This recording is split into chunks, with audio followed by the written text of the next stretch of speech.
Et nous fêtons Sainte Faustine, qui est une sainte polonaise et qui est une sainte donc, du XXe siècle et qui, à travers son journal, a donné le témoignage de son expérience mystique.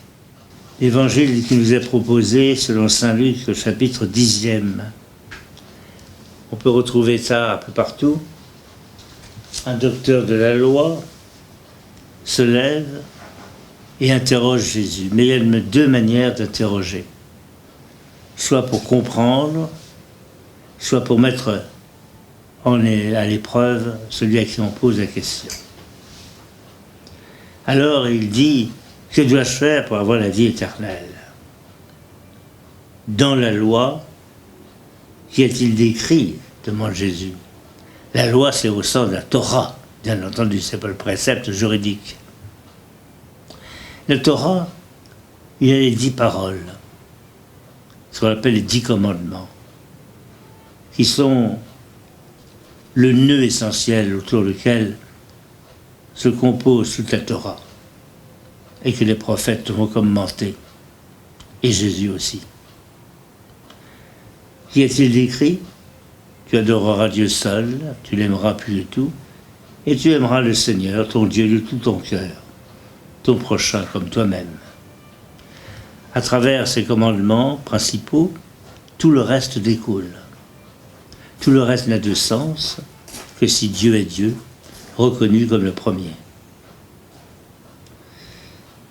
Alors, on peut continuer à dire, oui, mais enfin, qui est mon prochain?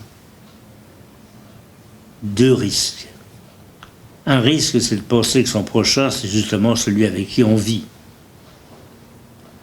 Ou au contraire, le risque, c'est de parler à quelqu'un de très loin, en Asie, en Afrique.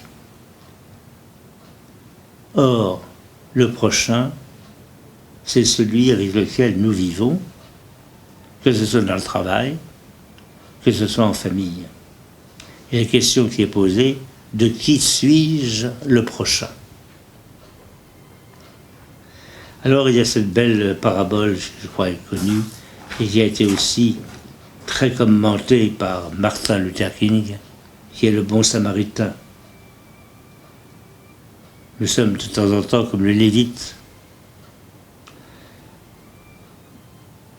comme même un prêtre.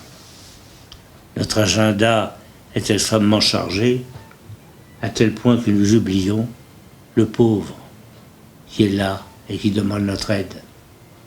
Et Jésus va loin parce qu'en montrant que c'est un samaritain, c'est donc quelque chose, un peu un étranger, un hérétique. Or, précisément, c'est celui-là qui va aider, au-delà de ce qu'il est, cet homme blessé. On pense actuellement à un médecin israélien qui, devant un blessé palestinien, le soigne, comme si c'était son fils, ou le contraire. Un médecin palestinien soignant une victime israélienne. Devant la souffrance, on est au-delà des catégories habituelles.